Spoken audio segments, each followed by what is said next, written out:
vale decir, mire, es tan ridículo esto, que piense, por ejemplo, lo que pasa cuando una persona construye su identidad sexual, por ejemplo. Yo suelo decir, mire, ¿cómo hace un hombre para ser hombre? Mira a otros hombres, ¿no? A otros hombres. Pero los hombres no saben exactamente si ellos son lo suficientemente hombres. Esto es que uno tiene la idea de que puede ser menos hombre, ¿no? Y que hay otros que son más hombres o menos hombres que uno. A fin de cuentas, la posibilidad de tener una plena identidad sexual, ¿no? Es este hecho que uno no sabe si está más o menos correspondiendo al ideal, ¿no? Entonces uno mira a otros hombres efectivamente y trata de copiarlos, o sea, le sirven de modelos, pero el problema es que uno nunca es. Entonces por eso ustedes, los hombres sobre todo, saben que el modo de engañar ese asunto de que no somos es juntándonos con otros hombres, o sea, el problema de la colectividad de los machos, ¿no? Ustedes saben, uno sobre todo cuando es adolescente y viene todo el problema de la identidad sexual, entonces uno se reúne con otros hombres, es un modo de fingir que uno es hombre.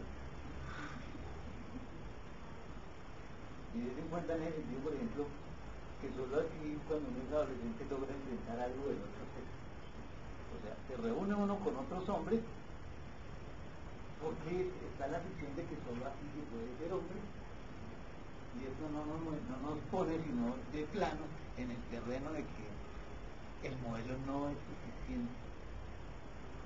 Yo puedo copiar sus conductas, como dice este señor, ¿no? Puedo hacer la barba, hablar más duro, ponerme la pinta de los otros, etc. Y aún así llego a mi casa y me miro y ¿será que soy hombre efectivamente? No es suficiente, no. O sea, el modelamiento es precario. Hay que entender, yo creo que, o más bien lo que no entienden estas teorías es que los seres humanos vivimos y habitamos un mundo que es artificial y que cuando hablamos no hablamos simplemente para reproducir la realidad, porque de ser así entonces la significación de lo que decimos siempre estaría ya plenamente establecida, a tal punto que nos lograríamos entender con los demás, ¿no? Si dijo, por ejemplo, es decir, si todos los enunciados fueran del orden de mesa, es decir, que el referente del enunciado fuese totalmente transparente, nos entenderíamos con los demás, ¿no? Porque uno diría, bueno, pero te dije esto y tú entiendes lo que yo digo, ¿no? Pero no es así. Uno se pone a hablar con otro e inmediatamente aparece el equívoco. Porque el lenguaje no tiene como referente necesariamente un mundo real. El lenguaje es el que forja lo real o forja la realidad, ¿sí? Y uno de los problemas del lenguaje es que el significante, que es la materia que lo constituye, es decir, la materia del lenguaje es el significante no designa un referente de manera unilateral o de manera unívoca, sino que el significante introduce múltiples formas de significar.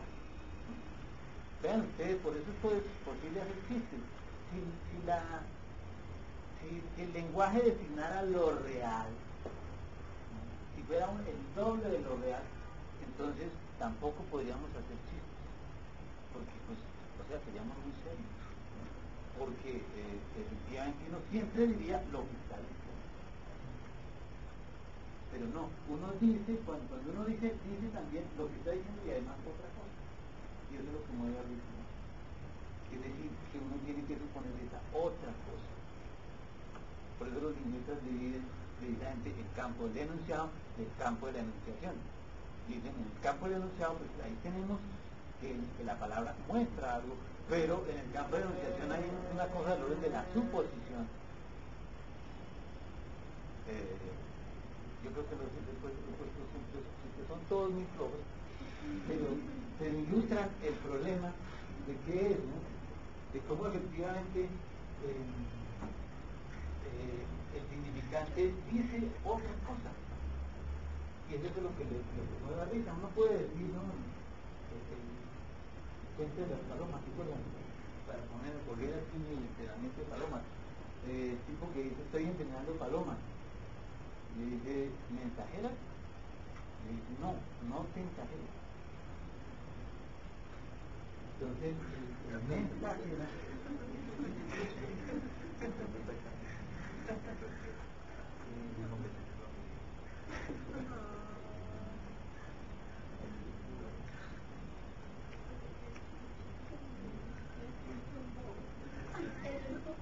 Fíjense cómo la palabra mensajera en realidad cambia, el sentido de esa palabra cambia cuando introduzco otra cosa.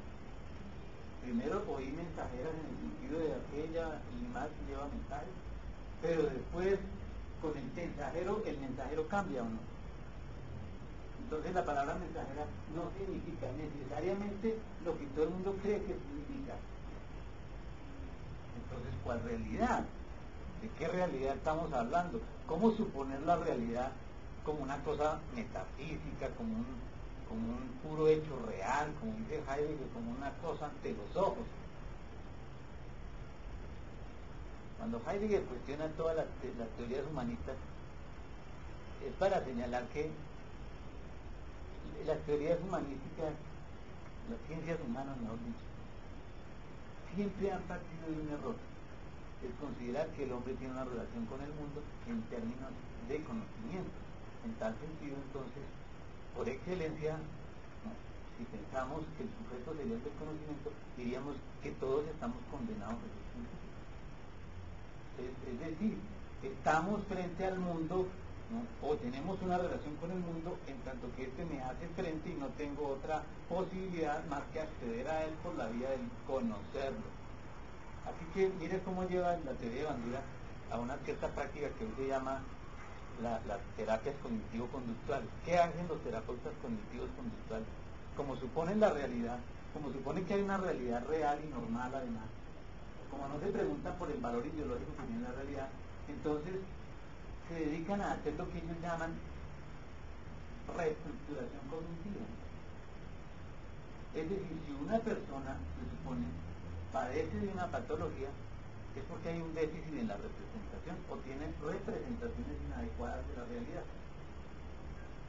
Así que lo que hará el terapeuta cognitivo-conductual será reestructurar ese campo simbólico que lo define, y por supuesto el terapeuta sería en este caso el representante de la realidad. Le diría pues al sujeto en qué se está equivocando sobre la realidad. Creo que está aquí, alguien me contaba ayer creo que está aquí, no me acuerdo si está aquí, se hace una terapia para curar a un homosexual, una terapia para curar a un homosexual. O sea, curar al homosexual en el sentido de que no guste de las mujeres, perdón, de que no guste más de los hombres, sino que en lo sucesivo guste de las mujeres, y eso va a pasar por la vía de un repudio de lo masculino. O sea, el psicólogo allí puesto en la posición del representante de una realidad en donde por supuesto la homosexualidad le resulta repugnante, así que él se dedica a modificarle la conducta a los homosexuales, como si por ejemplo efectivamente la heterosexualidad estuviese dada de por sí. Valdría la pena decir, ¿y por qué no poder hacer eso también con las mujeres, ¿no? O sea, ¿por qué no hacer el mismo trabajo con los heterosexuales para que repudien a las mujeres? ¿Por qué no? O sea, ¿quién dijo? Solamente porque, digamos, desde el punto de vista natural, como dicen algunos, parece ser que los hombres están dispuestos para las mujeres. Entonces, aceptamos que efectivamente la heterosexualidad es lo más normal. No, vean todo lo que hay ideológico en todo eso. No es que esté ni defendiendo a los homosexuales ni a los heterosexuales, a mí me interesa un poco lo que decía la gente sobre su propio cuerpo. Me interesa señalar que hay demasiado, digamos, peso ideológico en lo que estas teorías introducen. Y con ello simplemente se está